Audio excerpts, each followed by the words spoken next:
السلام علیکم۔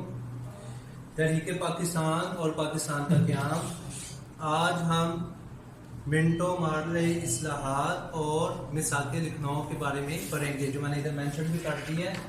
منٹو مارلے اصلاحات 1909 اور میثاق لکھنؤ 1916۔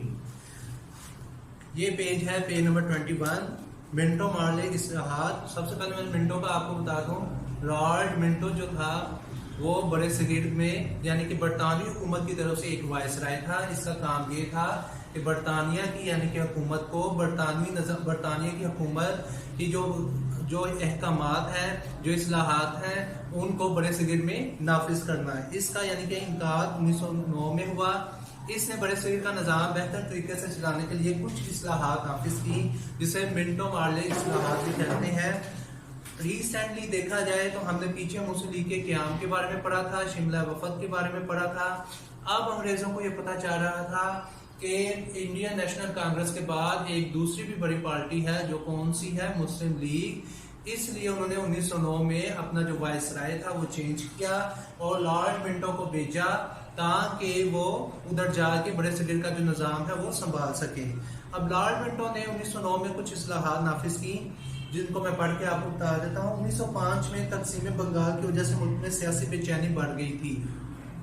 جیسے آپ نے تقسیم بنگال کے بارے میں پڑھا ہے، جب بنگال کو تقسیم کیا گیا دو حصوں میں، ایک مشرقی بنگال اور ایک مغربی بنگال کی صورت میں، تو ہندوؤں کو یہ بات نازیبا گوار ہوئی۔ ہندوؤں کو یہ جو بات ہے یہ ان پر یعنی کہ اتنی اثر نہ ہوئی، اس لیے انہوں نے ایک الگ وطن کے لیے کوشش تیز کر دی۔ ہندوؤں نے کہا کہ بڑے صغیر میں صرف ایک ہی بڑی پارٹی ہے، صرف ایک ہی بڑی قوم ہے، وہ کون سی ہے؟ ہندو۔ اب انہوں نے کیا کیا کہ 1905 میں تقسیم بنگال کی وجہ سے ملک میں سیاسی بے چینی بڑھ گئی۔ جب 1905 میں بنگال کو دو حصوں میں تقسیم کیا گیا، ایک مشرقی اور مغربی، تو انہوں نے ایک تحریک میں تعاون شروع کی، جس کی وجہ سے مجبوراً انگریزوں کو 1907 میں یہ جو تقسیم تھی یہ انہوں نے واپس دے دی، جس کی وجہ سے بنگال تقسیم نہ کر سکے۔ ہندو اور مسلمان ایک دوسرے سے بیزار ہوتے جا رہے تھے۔ حالات کی نزاکت کو بانٹتے ہوئے وزیر ہند مسٹر مارلے یعنی کہ منٹو مارلے اور گورنر جنرل لارڈ منٹو نے مل کر ہندوستان کے لیے کچھ اصلاحات مرتب کی۔ اب حالات کی نزاکت کو بانٹتے ہوئے یعنی کہ اس نازک صورتحال میں جب ہندوؤں کے اور مسلمانوں کے جو اختلافات تھے وہ عروج پر آ چکے تھے، ان مسائل کا حل کرنے کے لیے، اس لڑائی کو، اس جنگ کو ختم کرنے کے لیے مارلے نے اور منٹو نے کچھ اصلاحات نافذ کی تاکہ بڑے صغیر کا نظام بہتر طریقے سے چلا سکے۔ اب انہوں نے کیا کیا؟ برطانوی پارلیمنٹ نے ان اصلاحات کے بل کو انڈین کونسلر ایکٹ 1909 کے نام سے پاس کیا۔ اب برطانوی پارلیمنٹ میں پہلے یہ پارلیمنٹ میں یہ جو یعنی کہ پٹیشن تھی، یہ درخواست برطانوی پارلیمنٹ میں یہ پیش کی گئی، وہاں سے منظوری کے بعد پھر اس کو 1909 میں ایک ایکٹ کے طور پر، ایکٹ کسے کہتے ہیں؟ ایک قانون کے طور پر نافذ کیا گیا۔ عام طور پر ان اصلاحات کو منٹو مارلے اصلاحات کے نام سے یاد کیا جاتا ہے۔ اگر عام طور پر دیکھا جائے تو ان اصلاحات کو جو بڑے صغیر کا نظام بہتر کرنے کے لیے جو پیچھے شملہ وفد کی قائم کیا گیا، مسلم لیگ کا قیام، پھر تقسیم بنگال، اس کی وجہ سے بڑے صغیر میں جو سیاسی بے چینی پیدا ہو گئی تھی، جو مسلم اور ہندو جھگڑے جو تھے وہ عروج پر جو پہنچ چکے تھے، ان مسائل کا حل کرنے کے لیے، حل نکالنے کے لیے منٹو مارلے اصلاحات پیش کی گئی۔ ان اصلاحات کے تحت مرکزی اور صوبائی قانون ساز کونسلوں میں توسیع کر دی گئی اور ان کے ارکان کی تعداد میں اضافہ کیا گیا۔ اب کیا کیا گیا؟ مرکزی صوبائی قانون جو تھا اس میں اصلاحات کی گئی، وزیروں کی تعداد کو بڑھایا گیا، قانون سخت سے سخت نافذ کیے گئے، جداگانہ انتخاب کا طریقہ رائج کرنے کی منظوری بھی دے دی گئی۔ مسلم لیگ نے جداگانہ طریقہ انتخاب کے نفاذ کا خیر مقدم کیا۔ اب ان اصلاحات میں یہ بھی ایک ایشو سامنے آیا کہ جداگانہ انتخاب کہ ایک الگ وطن کے لیے الیکشن یعنی کہ استصواب رائے کروائے جا سکتے ہیں۔ جب مسلمانوں کو اس یعنی کہ اس اصلاحات کا پتہ چلا تو انہوں نے ان اصلاحات کا خیر مقدم کیا، یعنی کہ اس سے فائدہ اٹھایا۔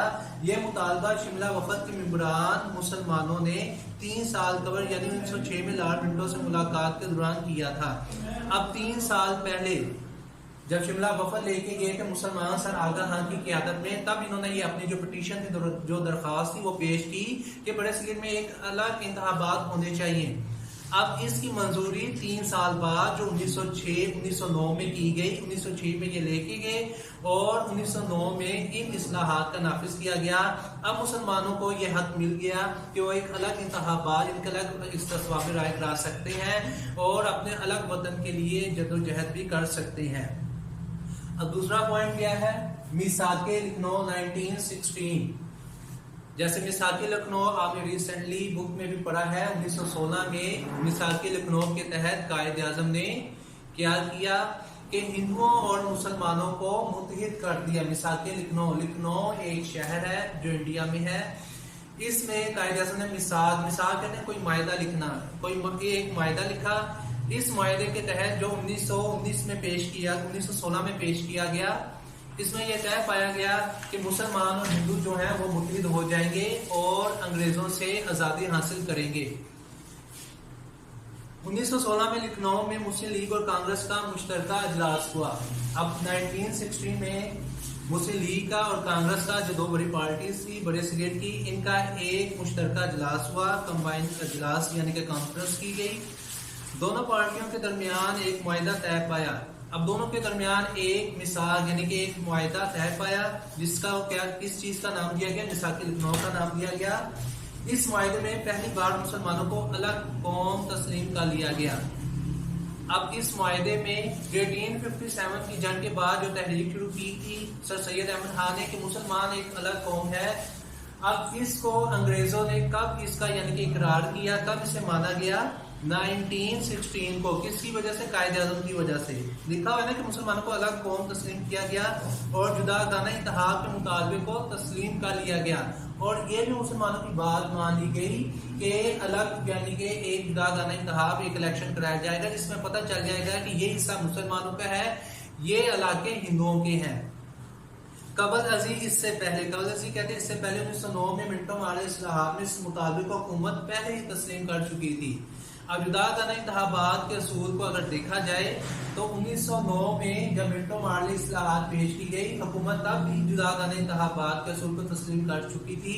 چنانچہ میثاق لکھنؤ کی بدولت قائد اعظم کو ہندو مسلم اتحاد کا سفیر قرار دیا گیا، یعنی کہ میثاق لکھنؤ کے تحت قائد اعظم کو اس چیز کا اعزاز ملا کہ انہیں سفیر امن کا خطاب دیا گیا، یعنی کہ آپ ہی وہی شخص ہے جنہوں نے انگریزوں کو آمادہ کیا، ایک پلیٹ فارم پہ لے کے انگریزوں کو کہ بڑے صغیر میں دو الگ قومیں ہیں جن کی تحت ان کے رسم و رواج، روایات، اخلاقیات، مذہب، سب سے بڑی چیز مذہب ایک دوسرے سے الگ ہے، لہذا قائد اعظم اس چیز کو پروف کرنے میں، ثابت کرنے میں کامیاب ہوئے، اس لیے آپ کو سفیر امن کا خطاب دیا گیا۔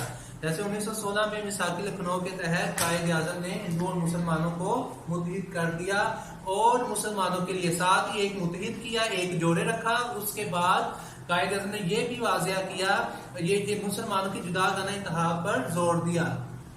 اس کے تحت ہی آپ کو سفیر امن کا خطاب ملا، یعنی کہ قائد اعظم بھی وہی سفیر تھے، قائد اعظم بھی وہی یعنی کہ شخصیت تھی جنہوں نے مسلمان ہندوؤں کے درمیان کو متحد کر دیا، اور نہ صرف انگریزوں سے جدا گانہ انتخابات کا حق منوایا، بلکہ قائد اعظم نے کیا کیا؟ انڈیا کو یعنی کہ ہندوؤں کو بھی مسلمانوں کی الگ پہچان کا احساس دلایا، ان سے بھی یعنی کہ منوایا کہ مسلمان جو ہیں وہ ایک الگ قوم ہے، لہذا مسلمانوں کی اپنی اخلاقیات، اپنے مذہب اور اپنے رسم و رواج ہیں، لہذا یعنی کہ برطانوی حکومت کو چاہیے کہ مسلمانوں کو ایک الگ وطن دے تاکہ وہ اس میں اپنے اسلام کے اصولوں کے مطابق زندگی گزار سکیں۔ پیج نمبر 21، منٹو مارلے اصلاحات اور میثاق لکھنؤ، یہ دو پوائنٹ آپ نے یاد کرنے ہیں اور اس کو لکھنا بھی ہے۔ شکریہ۔